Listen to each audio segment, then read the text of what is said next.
Morar nas ruas para ter liberdade de viver o vício em crack. Foi a realidade que meu convidado de hoje viveu durante muito tempo.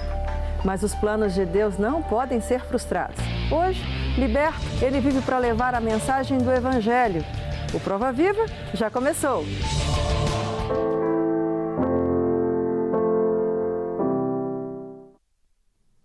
Viver nas ruas, frequentar boca de fumo e se entregar ao vício em crack era a rotina do meu convidado de hoje, o pastor Mário Assis Júnior, mais conhecido como Júnior MDV. Mas o amor de Deus o alcançou e hoje ele é evangelista rapper e se dedica para levar a mensagem que o libertou para as pessoas que também vivem em perdição, como ele viveu. Olá, pastor Júnior, seja muito bem-vindo ao programa Prova Viva. Obrigado. Primeiramente, agradecer a Deus por mais essa oportunidade. Eu creio que este programa, que um pouco do meu testemunho vai alcançar muitas vidas. Essa é a ideia, né? Porque a gente traz testemunhos de libertação e eu sei que os testemunhos e os impactos são maiores na própria pessoa que vivencia. Mas nós também cremos que quem escuta e que pode estar pensando em entrar ou está embrenhado no vício ou está querendo sair, ao escutar, tem a chance de saber se, opa, com alguém deu certo. Verdade. Fique à vontade então para nos contar como é que foi a sua história, de repente até um pouquinho da sua história familiar, para entender por que o motivou a entrar nas drogas. Olha, a motivação não tem explicação, porque eu até fui usuário de droga na minha adolescência, mas eu conheci a minha esposa hoje, né? Ela está até aí nos bastidores. E eu decidi apostar nesse relacionamento, porque eu via que ela gostava de mim. Aí eu parei de usar droga, parei de andar com as pessoas que me levavam por este caminho.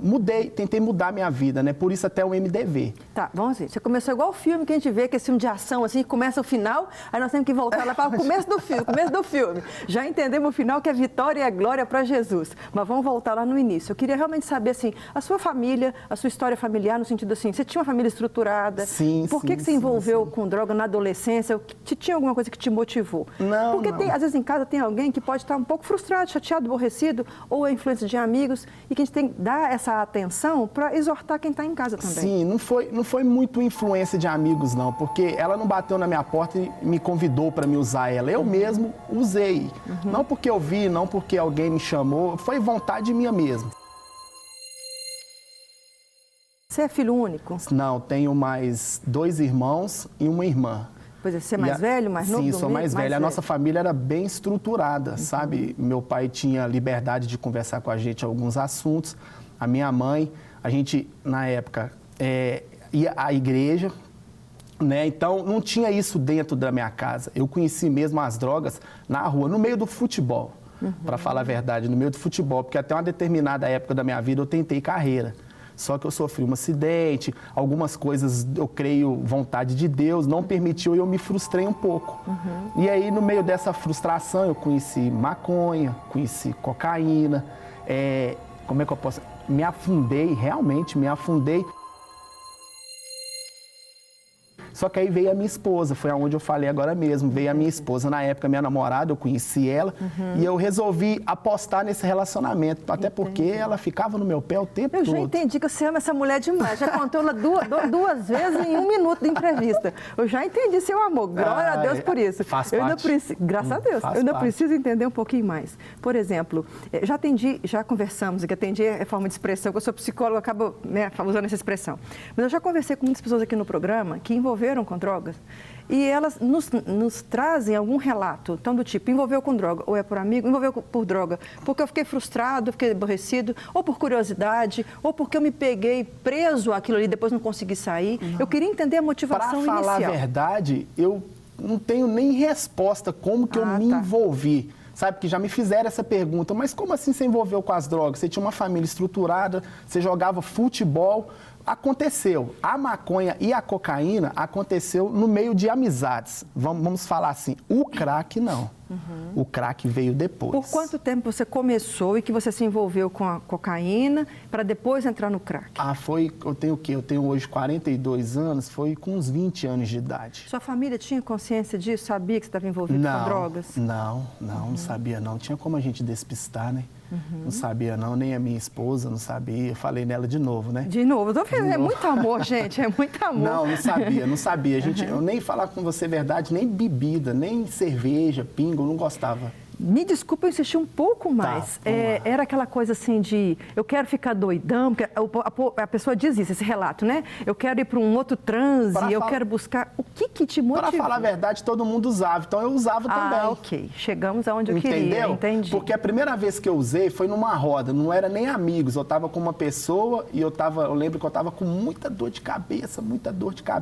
E aí uma pessoa falou assim, dá um trago aí que melhora. Naquele dia eu até dei o trago. Não melhorou, não senti nada e não fumei depois. Aconteceu, no meio de outras pessoas. Aí eu comecei a fumar maconha, depois eu comecei a trabalhar num carteado e nesse carteado tinha o uso da cocaína.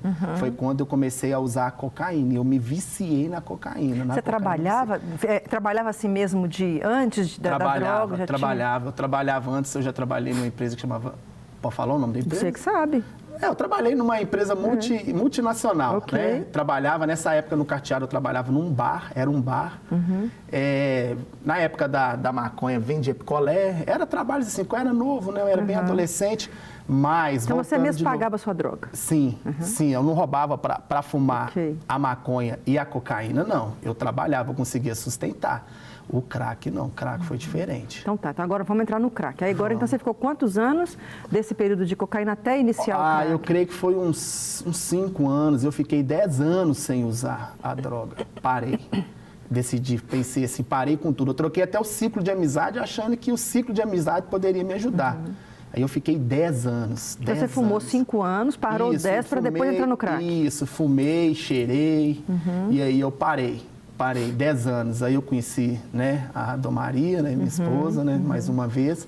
Não, pode falar dela, é só falar na hora certa, que eu precisava saber. Tem que falar. Valoriza o passe. Porque ela faz parte, ela conviveu comigo. Claro, né, justo. Na fase boa e na pior fase da minha vida, ela conviveu comigo. Ama muito essa mulher mesmo, filho. Não tem como não amar, né, essa mulher. Eu dou muito valor para ela. Mas então ela te conheceu, você te envolvia com droga, ela sabia que você estava envolvido com droga? Eu tentava despistar, eu não sei se ela sabia. Eu lembro que quando a gente assistia televisão, ela via assim, alguns assuntos assim, quem fica na maconha não para na maconha. Eu, que nada, senhor, para sim.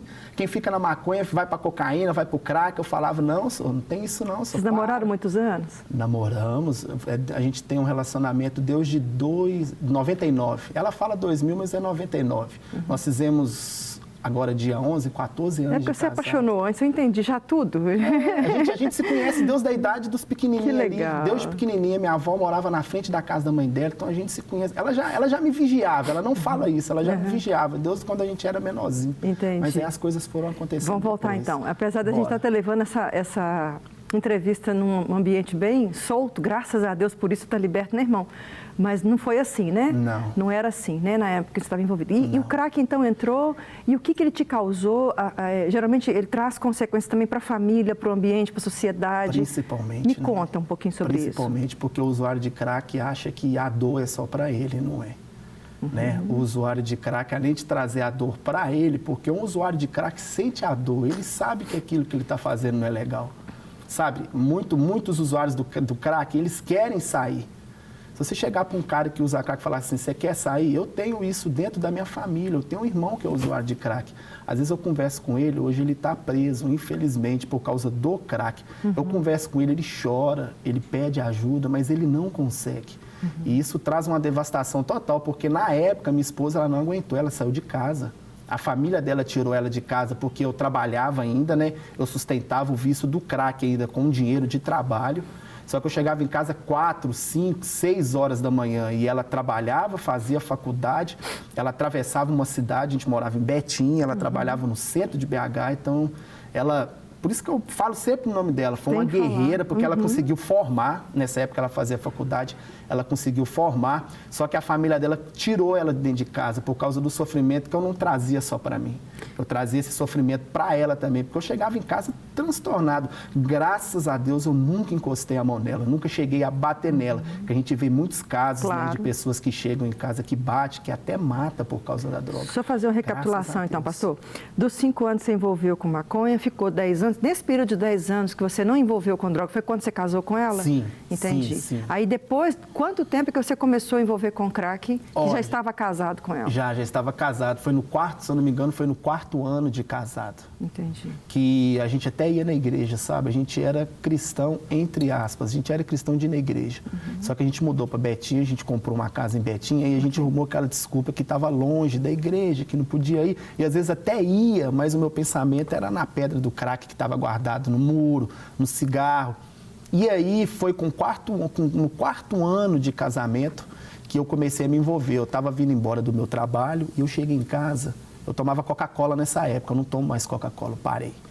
E eu já vi do trabalho pensando, vou chegar em casa, vou tomar uma Coca-Cola. E eu lembro que quando eu cheguei a porta estava aberta. E aí quando eu entrei de casa, eu não achei geladeira, eu não achei Coca-Cola, eu não achei nada. Entraram na minha casa e levaram tudo. Um tempo depois, eles acharam que era até com o meu envolvimento com droga, mas não foi. E nisso eu saí assim no bairro, atrapalhado, né, procurando e encontrei uns caras. E os caras estavam fumando um cigarro. E aí eu virei pros caras e falei assim, cara, vocês não viram? Roubaram minha casa, eu tô louco, não sei o que eu faço, não sei o que é o cara. Dá um trago nisso aqui que você vai ficar calminho. Aí quando eu dei um trago naquele negócio, eu senti que era um gosto diferente, não era só um cigarro. Era um cigarro misturado com pedra, o tal do berel, né? Foi por onde que começou o meu uso com o vício do crack, o tal do berel. E aí eu comecei a fumar, e nisso aí eu comecei a sair do serviço, passar na boca de fumo, pegar 2 papel. Enquanto a minha esposa estava trabalhando e fazendo faculdade, eu usava, mas no começo eu conseguia despistar, ela chegava, a comidinha estava pronta, a casa estava arrumadinha, e nisso foi de 2 papel, 3 papel, 4 papel. Aí eu conheci cachimbo, conheci lata, que são modos diferentes de fumar, que deixa a gente ainda bem mais viciado, bem mais loucão mesmo. E nisso ela começou a ver que eu comecei a mudar o meu jeito dentro de casa. Ela começou a fazer perguntas e eu começava a mentir. Eu tô querendo morrer. Aonde você tá? Eu falei, eu tava ali na frente ali que eu quero suicidar, não quero mais essa vida, arrumando desculpas. Eles começaram a achar que eu tava envolvido com carteado. Só que não era carteado, eu estava cada vez mais afundando no vício do crack. E aí, só para concluir esse raciocínio, do período em que você estava casado e que ela saiu de casa. Não, pois é, você começou. Isso. Mas quanto tempo ela não ficou em casa, que a família pegou e tirou sua esposa de casa? Eu creio que foi 1 ano. Eu creio. Eu não sou muito bom assim, tudo bem, mas só para ter noção assim, de como é que foi a sua caminhada. Eu creio que nesse tempo que eu comecei a usar, até ela sair de casa, eu creio que foi mais ou menos 1 ano. Eu gosto sempre, sabe, pastor, de ir elucidando, isso parece bobagem, mas para ir mostrando que um abismo chama outro e as coisas vão acontecendo e vão piorando. Acha que não tem, porque às vezes as coisas não são abruptas, mas elas vão acontecendo e vão minando o casamento, vão minando o relacionamento, vão minando a família, a sociedade. Segura um pouquinho aí para você continuar esse resto do testemunho. O intervalo aqui é rapidinho, fica aí comigo, tem mais prova viva do poder de Deus. Até lá.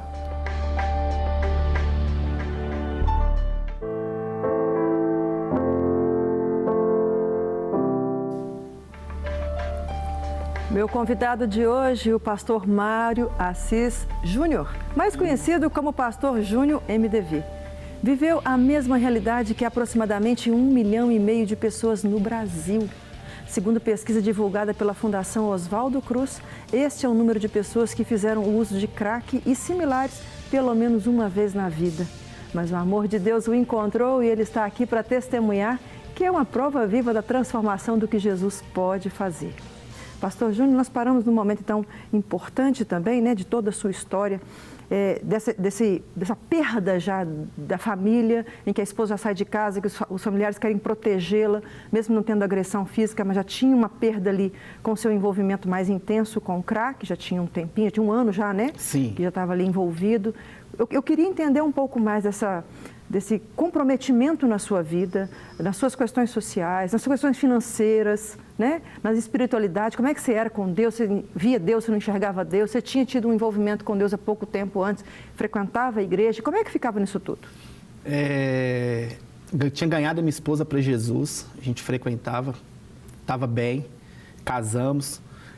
Conseguimos a nossa casa, né? Foi tudo, com certeza foi tudo bênção de Deus. Mas no momento quando aconteceu o meu envolvimento com o crack, quando a minha esposa saiu de casa, aí foi começando a pior fase da minha vida. Porque logo quando ela saiu de casa, eu perdi o meu trabalho, porque até então eu sustentava o vício do crack com o meu trabalho. Mas quando eu perdi o meu trabalho, eu comecei a pegar fiado. Eu lembro que eu trouxe o traficante para dentro da minha casa. Literalmente, eu trouxe ele para dentro da minha casa e fiz uma permuta da minha casa para me poder usar a droga. E comecei a usar, Ou seja, emprestava o espaço para poder manipular a droga e você ganhava. Eles faziam a droga. Aluguel. Isso, fiz uma permuta. E aí eu comecei a usar. Eu lembro que eu dei várias, não foi uma, duas, três, dei várias overdoses, porque eu comecei a fumar muito, até que um dia eles começaram a me cobrar. Agora você vai ter que pagar. Eu falei, mas como eu vou pagar? Não, agora você vai ter que me pagar, porque senão nós vamos matar você. E aí eu lembro que eu sentado num lugar, eu comecei a pensar, sabe, nisso tudo que eu estava vivendo, e tinha uma pessoa sentada do meu lado e ele escutou eu com um diálogo com esse traficante. Aí o que eu pensei? Poxa, eu vou vender a minha casa. Eu lembro que eu vendi a minha casa por 15 mil reais. Hoje ela está avaliada lá, acho que 400 mil, 450 mil, que eu já até voltei lá depois no bairro. O pessoal não acredita na minha transformação. Porque eles conheceram lá o Júnior do começo e o Júnior que saiu de lá, o noiado, o verme, que pedia dinheiro para comprar gás. Eu ia nas casas tudo pedir dinheiro para comprar gás. Mas era para o meu vício, né? E aí eu lembro que eu vendi a minha casa por 15 mil reais, paguei 5 mil reais de dívida de crack para esse traficante. Dei a minha esposa 5 mil reais, né? A gente já não estava tendo relacionamento, mas entreguei. Eu infernizei a vida dela depois por causa desses 5 mil reais. Os 5 mil reais que eu dei ela usou para o meu tratamento, vou falar depois. E os meus 5 mil reais, eu lembro que em uma semana eu fumei tudo no crack. Meu Deus! E aí sem casa, sem família, aí a rua me abraçou. Foi quando eu fui para a rua. E aí eu virei morador de rua, virei mendigo, eu comecei a fazer coisas que eu não fazia, a roubar, para poder usar o crack, sabe? Comecei a fazer coisas que às vezes eu sentava no momento entre uma pedra e outra e eu ficava assim, poxa, eu era um rapaz que um dia tentou ser jogador de futebol, que Deus tinha me dado uma família e hoje eu aqui na rua, às vezes eu trocava com ratos, brigava para poder comer, sabe? Às vezes eu não sabia se eu xingava Deus ou se eu não xingava porque chovia ou não chovia, porque às vezes eu precisava de tomar banho, chovia para mim tomar banho, mas aí molhava as guimbas do cigarro que eu usava para fumar o crack. Então era uma vida assim, foi a pior fase da minha vida, sabe? O meu amigo era o poste, eu tinha um amigo poste, o degrau de uma escada, um meio-fio. Como assim? Você conversava com eles? Conversava, porque eu fumava tanto crack que eu ficava... O crack, ele é alucinódromo, né? Ele deixa a gente vê coisas, as pessoas não acreditam. Mas eu via coisas, às vezes eu saía correndo, começava a conversar com poste, conversar com meio-fio, conversar sozinho. Eu tinha um amigo, meu cachimbo, que eu fumava, começava a conversar com o cachimbo. Mas em meio a uma pedra e outra, eu lia a Bíblia. Eu tenho total certeza, né, que foi isso que começou a mudar. Porque eu já tinha conhecido a palavra, não vivido, tinha conhecido a palavra. E eu lembro que em uma pedra e outra, em alguns lugares, alguns fumódromos na rua que a gente usava, a gente lia a Bíblia. E aí aquilo, acho que foi me dando norte, mas eu não tinha ainda força para poder parar de usar o crack. E eu fumava. Quanto tempo durou isso? Isso é para a gente poder já encurtando, porque eu quero chegar na parte final da sua vitória agora, né? Não sei se foi 1 ano ou 1 ano e meio. Você ficou na rua? Isso, na rua. Eu não tenho certo assim, não, que foi tenso, intenso, sabe? Foi muito rápido, sabe? Mas foi uma experiência E aí, como é que foi acontecer? Então, você lia a palavra e como é que aconteceu esse resgate seu aí? Uma vez eu estava indo para uma boca de fumo para poder roubar. Como que eu fazia para fumar droga? Eu ia nas bocas de fumo e ficava vendo onde os traficantes guardavam a droga. De noite eu ia e roubava. E numa dessas vezes, eu lembro que eu estava vindo para uma boca de fumo, veio um rapaz na minha direção. O meu ministério hoje é baseado na atitude daquele rapaz, lógico, em Jesus Cristo. Mas a atitude que aquele rapaz teve comigo é a atitude que eu tenho hoje com as pessoas que querem ajuda. Eu estava indo para uma boca de fumo e aí veio um rapaz na minha direção. Nunca mais eu vi essa pessoa. Eu lembro que ele me deu em mim um abraço. E no que ele me deu em mim um abraço, ele falou no meu ouvido que me amava. Aí eu lembro que eu empurrei ele e falei assim, que isso, cara, eu sou homem, como assim você me ama? Um camarada sujo, fedorento, um noiado, como assim você me ama? Ele falou assim, eu te amo tanto, cara, eu te amo tanto, que eu sirvo um Deus que entregou o único filho dele e ele morreu por você. Eu falei, quem que é essa pessoa? Ele falou, Jesus. Amém. Aí quando ele falou Jesus, eu lembrei da época que eu ia na igreja, eu lembrei da Bíblia. E aí quando ele falou Jesus, eu falei assim, mas Jesus pode mudar a minha história? Ele falou, Jesus pode mudar a sua história, mas você tem que tomar uma atitude. Amém. tem que partir de você. É o que às vezes eu falo com as pessoas hoje, né? Às vezes minha mãe me pressiona, você tem que ajudar seu irmão, mas eu falo com ela, mãe, ele precisa querer ser ajudado. Vamos finalizar então, tá? Aí essa pessoa apareceu, porque eu estou querendo saber o finalzinho da história já, pastor. Então aí a pessoa te apareceu, você tomou essa atitude nesse dia, você decidiu por isso? Sim, aí ele me deu R$2. Eu tinha R$8 no bolso, R$2 eu fumava um papel de pedra. E eu peguei esses R$2, eu dei as costas para ele e voltei para a Boca de Fumo. Quando eu virei, eu não vi mais esse rapaz. Eu entrei na Boca de Fumo, fumei mais um papel de pedra e depois eu voltei para poder roubar, para criar coragem para poder roubar. E aí, quando eu cheguei dentro da Boca de Fumo, eu escutei uma voz me chamando pelo nome, Júnior. E ninguém mais me chamava pelo nome. Ele me chamou Júnior, Júnior. Na terceira vez, quando ele me chamou de Júnior, ele falou assim, hoje eu vou mudar a sua história. Glória a Deus. E aí eu não consegui ficar de pé. Eu lembro que o céu abriu em cima de mim, clareou. E aí eu lembrei do que o cara tinha me falado, que eu tinha que tomar uma atitude. E eu falei assim, se é Deus mesmo, se é o Jesus que é aquele cara que está falando comigo agora, quer mudar a minha vida, eu preciso. Eu lembro que eu levantei minhas mãos e falei assim, sozinho eu não aguento mais. E realmente eu senti Deus segurando nas minhas mãos e me levantando. No que eu levantei, eu vi um orelhão e liguei para minha mãe. Falei, mãe, pelo amor de Deus, eu preciso de ajuda. Aí minha mãe virou para mim e falou assim, mas você já falou isso várias vezes que precisa de ajuda, você nunca quer ajuda. Eu falei, mãe, eu tive um encontro com o Senhor agora. Hoje eu tomo uma atitude, eu vou mudar de vida. E aí começou a conversão. Preciso terminar, que pena. Mas assim, desse tempo que você tomou essa decisão, tem quantos anos? 11 anos. 11 anos. E a partir daí, você resgatou sua família? Sim, sua esposa? Minha esposa, com o tempo, com o meu testemunho, né, eu fui para uma clínica, bem rápido, eu fui para uma clínica, fui para mim, não por causa do meu casamento, foi para me melhorar. Quando eu melhorei, comecei a buscar em Deus. Que foi o dinheiro que você falou orar. que ela abençoou a sua vida e pagou? Ela que pagou a minha clínica. Tem que abençoar. Ela que pagou. E aí ela veio, aí Agradecer. nós começamos devagar, Deus foi restaurando o nosso casamento. Fala para mim, MDV. Milagres que da Vida. Amém. É o ministério que hoje você trabalha? Sim, que é a minha vida, minha família, meu filho. Você tem filho? Um filho? Tem 6 anos, Davi Luz. Ok.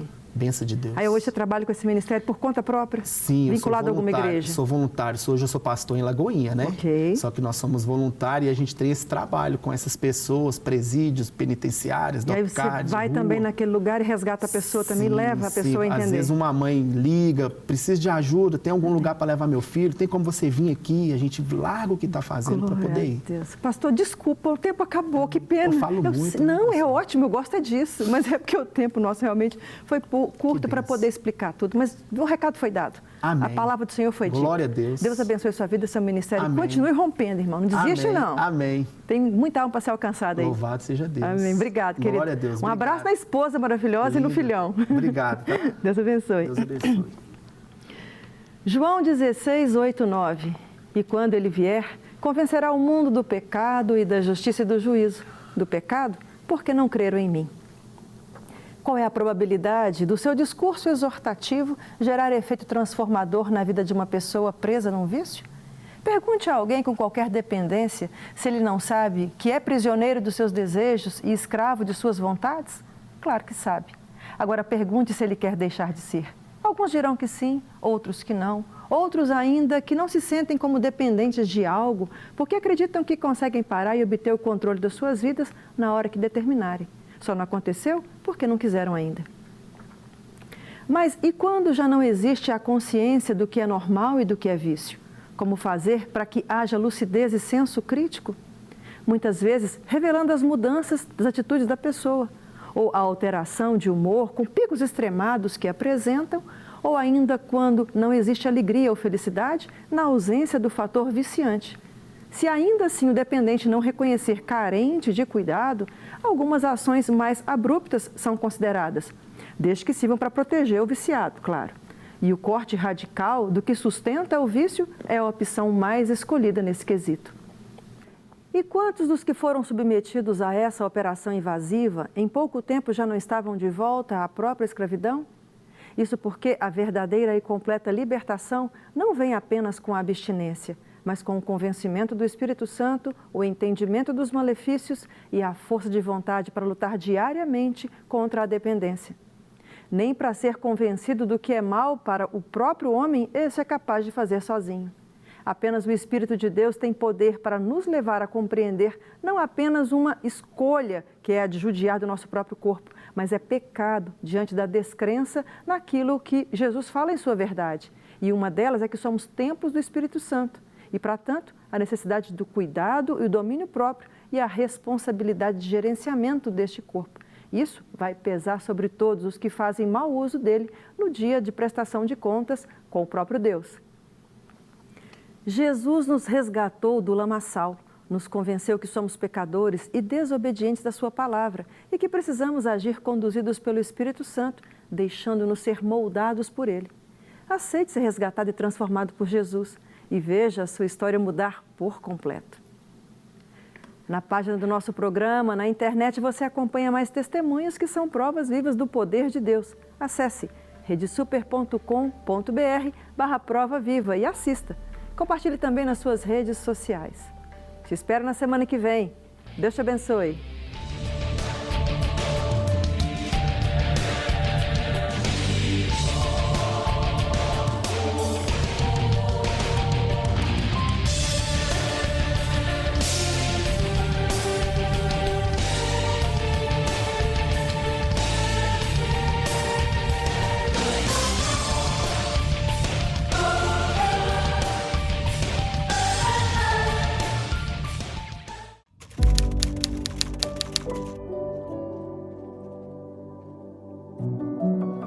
Eu comecei a reparar que um acúmulo de sintomas, uma mudança de humor, irritabilidade, esquecimento constante. Comecei a esquecer o nome das minhas filhas, começou a interferir no meu discurso, na minha memória, na minha fala, e eu comecei a gaguejar. Aí foi quando eu percebi que era um assunto que eu precisava levar um pouco mais a sério. E que, de fato, tinha alguma coisa muito disfuncional no meu corpo, na minha mente e nas minhas emoções.